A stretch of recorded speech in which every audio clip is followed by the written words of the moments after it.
Automobile sector.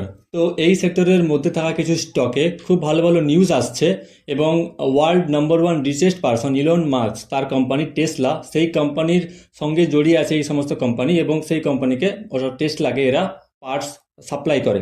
পাশাপাশি যদি আমি সার্ভে দেখি তো সার্ভে এটাই বলছে যে 2023 থেকে 24-এর মধ্যে 1.7 থেকে 1.9 বিলিয়ন টাকার মানে ডিল হয়ে গেছে, অর্থাৎ এই সমস্ত কোম্পানি টেসলাকে এত পরিমাণ টাকার কম্পোনেন্টস তারা সেল করেছে।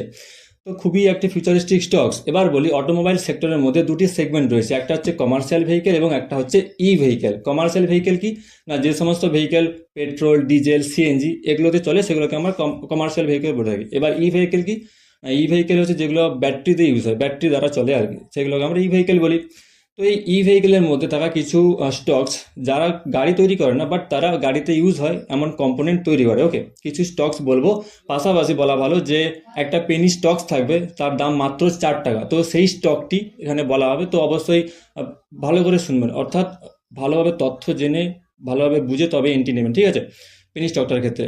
এরপর বলি যে যারা রেগুলার কমেন্ট করছেন, কমেন্ট তো করছেন রেগুলার, বাট সবসময় কিন্তু উত্তর দেওয়া পসিবল না, তো অবশ্যই টেলিগ্রাম চেক আউট করতে পারেন, যেটা ভিডিও ডিসক্রিপশনে পেয়ে যাবেন, ওকে। সেখানে লাইভ আপডেট দেওয়া হয়, পাশাপাশি সুইং ট্রেডিং স্টকস দেওয়া হয়। এরপর বলি, যে কটি স্টকস আমি চুজ করেছি সেই কটি স্টক প্রাইস কম, বাট লেভেলগুলি এখন একটু হাই চলছে, তো একটু নিচে এলে এখানে এন্ট্রি নেওয়া যেতে পারে, ওকে। তো এটা বললাম, নিউজটা হচ্ছে যে এটা যে 2023 থেকে 24-এর মধ্যে মোটামুটি এত টাকার, অর্থাৎ 1.7 থেকে 1.9 বিলিয়ন টাকার একটা ট্রানজেকশন হয়েছে, অর্থাৎ এটা টেসলাকে এরা দিচ্ছে। এবার টেসলা অর্থাৎ ইলন মাস্কের যে কোম্পানি, সে কিন্তু ভারতের অর্থাৎ মহারাষ্ট্র, গুজরাট এবং তামিলনাড়ু এই তিনটি এরিয়ার মধ্যে কিন্তু তাদের একটা ম্যানুফ্যাকচারিং হাব তৈরি করবে। যদি তারা এখানে ম্যানুফ্যাকচারিং হাব তৈরি করে তো ফার্স্ট অর্ডার কিন্তু এদেরকেই যাবে এবং এরাই কিন্তু ফার্স্ট অর্ডার পাবে, তো সেক্ষেত্রে একটা ভালো ফিউচারিস্টিক স্টক হতে পারে। যদি টেসলা এখনো আসেনি, অর্থাৎ আসার সম্ভাবনা প্রবল। যে যখন 2024 যখন 7 জুন যখন আমাদের শপথ গ্রহণ হয়, তখন কিন্তু ইলন মাস্ক মোদির সঙ্গে একটা কনভারসেশন করেছেন, তো তিনি মোদিকে কংগ্রেস করছেন যে তিনি জিতেছেন আবার। তো একটা ব্যবসার গ্রোথ হতে পারে, ওকে, ইলন মাস্ক এখানে আসতে পারে, পসিবিলিটি খুব বেশি। পাশাপাশি এখন থেকে তো এরা টেসলাকে কম্পোনেন্ট সেল করে যাচ্ছে। এরপর স্টকে আসবে, এবার স্টকগুলি দেখুন। তো স্টকের প্রথম হচ্ছে সুপ্রজিৎ ইঞ্জিনিয়ারিং, ওকে, সুপ্রজিৎ ইঞ্জিনিয়ারিং। প্রাইস চলছে 515 টাকা। দেখুন আজকের দিনে, অর্থাৎ আজকে তো বাজার বন্ধ, অর্থাৎ শুক্রবারের দিন 3 টাকা 50 পয়সা ইনক্রিজ হয়েছে, 0.68% ইনক্রিজ হয়েছে। মার্কেট ক্যাপ 7.13 কোটি টাকা, অর্থাৎ কম আছে, বাট ধীরে ধীরে করে যদি পাবলিক ইন্টারেস্টেড হয় তো অবশ্যই ধীরে ধীরে করে বাড়বে। পাশাপাশি এফআই এবং ডিআই হোল্ডিংস কিন্তু বাড়ছে, ওকে। যদি স্টকের পিই দেখা হয় বা স্টকের প্রাইস দেখা হয় তো একটা ফেয়ার ভ্যালুর মধ্যে রয়েছে, এটা হলো ফান্ডামেন্টাল। এবার বলি এর মেনলি এই কোম্পানিটি কি কাজ করে। আচ্ছা, সুপ্রজিৎ ইঞ্জিনিয়ারিং কি করে না, কেবিল, যেগুলো গাড়ির মধ্যে যেগুলো কেবিল ইউজ হয় না, যে ওয়্যার কেবিল ইউজ হয়, সেই কেবিল কিন্তু এরা টেসলাকে মানে সাপ্লাই করে। 2022 সাল থেকে কিন্তু টেসলার সঙ্গে এরা জড়িয়ে আছে, ওকে, সুন্দর একটি স্টক। এরপর দেখবে চার্ট কি বলছে। তো চার্ট এখন তো 515 টাকা। এবার চার্টে যদি লক্ষ্য করা হয় তো চার্টে 4 জুন একটা বড় কারেকশন করে এবং তারপর থেকে একটু র্যালি দেয়, মোটামুটি একটা লেভেলে এখন ট্রেড করছে। যদি আমি এন্ট্রির কথা ভাবি তো পারফেক্ট সাপোর্ট যদি বাজার ক্রিয়েট করতে চায় তো বাজারকে পারফেক্ট সাপোর্ট ক্রিয়েট করতে হবে আপনার 470 থেকে, অর্থাৎ এখন যেহেতু 515 আমি একটু নিচের লেভেলে দিয়েছি, অর্থাৎ 470 থেকে 460 এই লেভেলের কাছাকাছি যদি প্রাইস আসে তো এটা একটা ফেয়ার ভ্যালুর মধ্যে রয়েছে। অর্থাৎ বাজারে অনেক রকম কনসেপ্ট থাকে, এসএমসি থাকে, ফেয়ার গ্যাপ থাকে, বুক ভ্যালু থাকে, তো ফেয়ার ভ্যালু গ্যাপের মধ্যে রয়েছে, এই লেভেলে এন্ট্রি নেওয়া যেতে পারে। এবার বলি, যদি এই লেভেলে আপনি এন্ট্রি নিলেন, যদি এটাকে ব্রেক করে তো এরপর যে বড় সাপোর্ট সেটা হচ্ছে 420। মোটামুটি এইটুকু আশা করা যায় এখান থেকে প্রাইস রিভার্স করার সম্ভাবনা প্রবল। এবার এসএল রাখতে পারেন আপনি, 380-র কাছাকাছি এসএল থাকবে এবং টার্গেট থাকবে 550 এবং এরপর 600 আপ। মোটামুটি এইটুকুই সুন্দর একটি স্টকস, যেহেতু ইভির সঙ্গে জড়িয়ে আছে এবং ভারত সরকার চাইছে যে ইভিকে ভারতে নিয়ে আসতে, কারণ ভারত পেট্রোল মানে যে ফিউলের কাঁচামাল যেগুলো বাইরে থেকে ইম্পোর্ট করে না, সেই সমস্ত কাঁচামাল কিন্তু ওখান থেকে আসতে অনেক কষ্ট হয়ে যায়। তো ভারত সরকার চাচ্ছে যে ইভিতে লোককে ইন্টারেস্টেড করতে, যাতে তার জন্য দেখবেন যে ইভিতে কোনো ট্যাক্সেস ইউজ হয় না, বা পাশাপাশি ইভির যে কারগুলি ইউজ হয় সেখানে অনেক সাবস্টিটিউট থাকে, তো অনেক রকম বেনিফিট ভারত সরকার দিয়ে থাকে। এটা মোটামুটি, কারণ 2030-এর মধ্যে ইভির মার্কেট অনেকটাই বাড়বে এবং সেটা বিলিয়নের উপর যাবে, অর্থাৎ 100 বিলিয়নের টাচ করতে পারে, এটা রিসার্চাররা বলছে। খুবই একটি সুন্দর ফিউচারিস্টিক স্টকস। এরপর 2 নম্বর হচ্ছে আমার সোনা বিএলডাব্লিউ।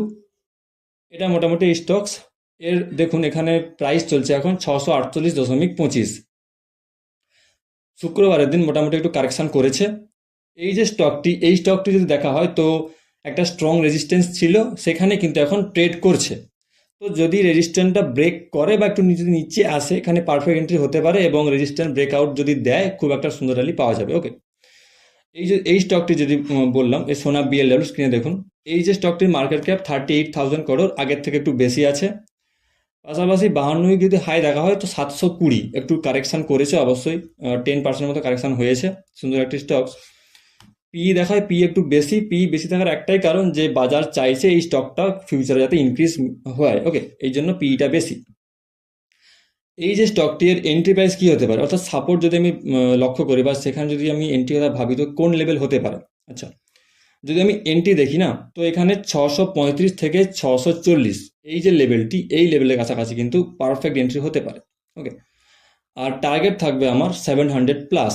যেহেতু আমি ওখানে এন্ট্রি নিচ্ছি, 700+ আমার টার্গেট থাকবে লং টার্ম ভিউ, এবং এসএল আমি রাখতে পারি আমার 575-এর কাছাকাছি। সিম্পল, এটাই মোটামুটি বলার। এখন লেভেলে আসেনি, অবশ্যই লেভেলের আসার আগে কিন্তু এন্ট্রি নেবেন না, যখন লেভেলের প্রাইস আসবে তখন এন্ট্রি নেওয়ার চেষ্টা করবেন। ওকে, এই যে কোম্পানিটি সোনা বিএলডাব্লিউ, এই কোম্পানি কি কাজ করে না, এই কোম্পানি অটোমোটিভ কম্পোনেন্টস অর্থাৎ স্ট্যাটর মোটর হতে পারে, BSG system, EV traction motors, differential gears, তো এরকম কম্পোনেন্টস যারা মানে গাড়িতে ইউজ হয় সেগুলো প্রোভাইড করে। ওকে, আর পাশাপাশি এই কোম্পানি কিন্তু 9টা ম্যানুফ্যাকচারিং হাব আছে অল ওভার ওয়ার্ল্ড, সেটা চায়নাতে, ইউএসএতে এবং মালয়েশিয়াতে। ওকে, সরি, মেক্সিকোতে। তো এই কান্ট্রি জুড়ে এদের কিন্তু হাব রয়েছে এবং সেখান থেকে এরা টেসলার সঙ্গে কানেক্টেড রয়েছে। তো এরা মোটামুটি টেসলাকে এই সমস্ত কম্পোনেন্টস প্রোভাইড করে। লেভেলগুলি বলা হলো, পাশাপাশি মার্কেট ক্যাপ, ফান্ডামেন্টাল দেখা হলো। চার্টে এটাই দেখা যাচ্ছে যে রেজিস্ট্যান্সের কাছে ট্রেড করছে। তো মোটামুটি এইখানে যদি আমি এখন থেকে এন্ট্রি নিয়ে রাখি, যদি এসএল ফলো করি, পাশাপাশি যদি রেজিস্ট্যান্স ব্রেকআউট করে তো খুব একটা ভালো মোমেন্টাম পাওয়া যাবে। এরপর যদি এর ফান্ডামেন্টাল দেখি, যদি ফান্ডামেন্টাল প্রফিট পার্সেন্টেজ অ্যাভারেজ রয়েছে, অর্থাৎ এই কোয়ার্টারটা ভালো করতে পারেনি। পাশাপাশি এই কোম্পানিতে এফআইআই প্লাস কিন্তু আপনার পাবলিক দুটোর, সরি, এফআইআই প্লাস ডিআইআই এই দুটো হোল্ডিংস বাড়ছে, আর পাবলিক হোল্ডিংস কিন্তু কমছে। তো একটি ভালো সিগন্যাল যে পাবলিক ইন্টারেস্টেড পাবলিকগুলো হেঁটে যাচ্ছে, এফআইআই ডিআই কিন্তু হোল্ডিংস বাড়ছে। ফান্ডামেন্টালি ভালো লাগলো, কারণ যদি দেখা হয় প্রফিট পার্সেন্টেজ, ব্যালেন্স শিট যদি দেখা হয় তো কোয়ার্টারলি গ্রোথ রয়েছে এবং সিএজিআর যেটা সেটা কিন্তু প্রায় 40% অ্যাবভ রয়েছে। সুন্দর একটি স্টকস। এরপর 3 নম্বর হচ্ছে আমার ভারত ফোর্জ। এই স্টকটি ভালো করে শুনবেন কিন্তু। এই স্টকটির প্রাইস এখন চলছে 1714.20, অর্থাৎ শুক্রবারের দিন প্রায় 4.72% ইনক্রিজ হয়েছে। সুন্দর র্যালি করেছে, সুন্দর। মার্কেট ক্যাপ 79,000, অর্থাৎ 79,930 কোটি, 1,00,000 কোটির ভেতরে রয়েছে। দেখা যাক পরপর ইনক্রিজ হচ্ছে। তো এই স্টকটিতে কি এন্ট্রি হতে পারে, অর্থাৎ এই স্টকটির সাপোর্ট কি রয়েছে। এই স্টকটির যে মেজর সাপোর্ট সেটি হচ্ছে আপনার 1350 থেকে 1400 এই লেভেলের কাছাকাছি গেলে কিন্তু মানে এন্ট্রি কথা আমি ভাববো। এটা একটা পসিবিলিটি হলো, তখন আমার এসএল থাকবে 1200 কাছাকাছি, 1197 কাছাকাছি এসএল থাকবে।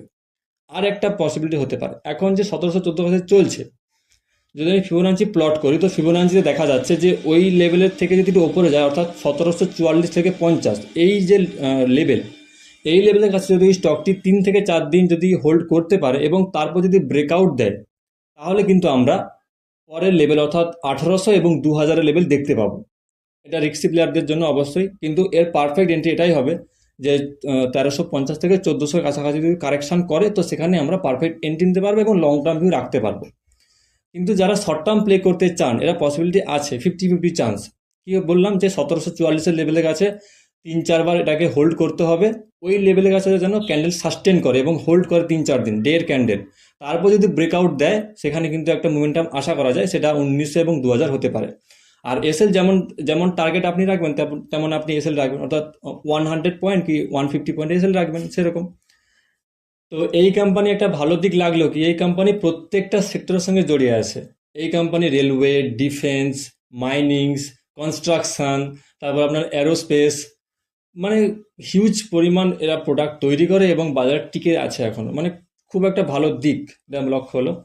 লেভেলসগুলো তো বলা হলো, পাশাপাশি কি কাজ করে বলা হলো। এবার বলি এই কোম্পানি যদি ফান্ডামেন্টাল দেখি তো ফান্ডামেন্টালি রেজাল্ট মানে এই কোয়ার্টার রেজাল্ট একটু খারাপ করছে, ওটা অ্যাভারেজ একটু করছে। আর যদি দেখা হয় পাবলিক হোল্ডিংস কমছে, এফআই হোল্ডিংস বাড়ছে, এবং ডিআই যেমন আছে তেমনই রয়েছে, আর প্রোমোটাররা যেমন আছে তেমন আছে ঠিকঠাক। এখন একটু কেন বললাম যে এই যে স্টকটি দুটো কন্ডিশন কিন্তু ভালোভাবে শুনবেন, যে 1740-এর কাছাকাছি যদি হোল্ড করতে পারে তখন কিন্তু আমরা একটা আপসাইড দেখতে পাবো। এটা রেজিস্ট্যান্স কেন বললাম, ওখানে সাস্টেন নাও করতে পারে, যে 52 উইক হাই কিন্তু 1740-এর কাছাকাছি রয়েছে, তো ওখান থেকে রিজেকশন পেতে পারে। আর রিজেকশন পেয়ে যদি এই লেভেলে আসে, অর্থাৎ এই 1400 অ্যারাউন্ডে যদি আসে, সেখানে আমার পারফেক্ট এন্ট্রি হবে। তো যেমন দেখবেন তেমন। এরপর লাস্ট যে স্টকটি প্রত্যেকেই ইন্টারেস্টেড হওয়ার, যারা নতুন আসেন, যারা নতুন ইন্টারেস্টেড, যে কম দামি পেয়ে গেছি আমি তো খুব কোয়ান্টিটি নিয়ে নেব, তো প্রাইস খুবই কম, 4.31 এখন প্রাইস। মোটামুটি এক উইক যদি চার্ট দেখা হয় তো প্রত্যেকবার গ্যাপ আপ দিয়ে মোটামুটি এখন আজকেও মানে প্রিভিয়াস দিনেও গ্যাপ আপ দিয়েছে। রিটেলারদের সবসময় বলে থাকি, যে আমিও নিজেই বলি যে পেনি স্টকে দূরে থাকা ভালো, কিন্তু আপনারা চাচ্ছেন যে পেনি স্টক দিন, আপনারা চাচ্ছেন, তো আপনাদের ডিমান্ডেই একটা পেনি স্টকস ইন্টিগ্রা এসেন্সিয়া। ওকে, এই যে স্টকটি, এই স্টকটি মেনলি কী কাজ করে, টেক্সটাইলের কাজ করে। এর ভালো নিউজ এটাই যে এলআইসি, অর্থাৎ তারা কি করছে না, এই স্টকে এই কোয়ার্টার, অর্থাৎ মার্চ 2024-এ যে কোয়ার্টার, এই কোয়ার্টার রেজাল্ট যে রিলিজ হয়েছিল, সেতে তারা 1.3% স্টেক তারা হোল্ড করছে, এবং শেয়ারের পরিমাণ 97,19,832 পিসেস তাদের কাছে শেয়ার রয়েছে এই কোম্পানির। এটাই মোটামুটি ভালো দিক। আরও অনেক রকম পেনি স্টক থাকে, বাট আমি মেনলি রেকমেন্ড করি না, কারণ যারা বিগিনাররা আসেন তারা কিন্তু এই সমস্ত স্টকে এন্ট্রি নিয়েই তারা কিন্তু ফেঁসে যান, এবং তারা বুঝতে পারে না কী করবে।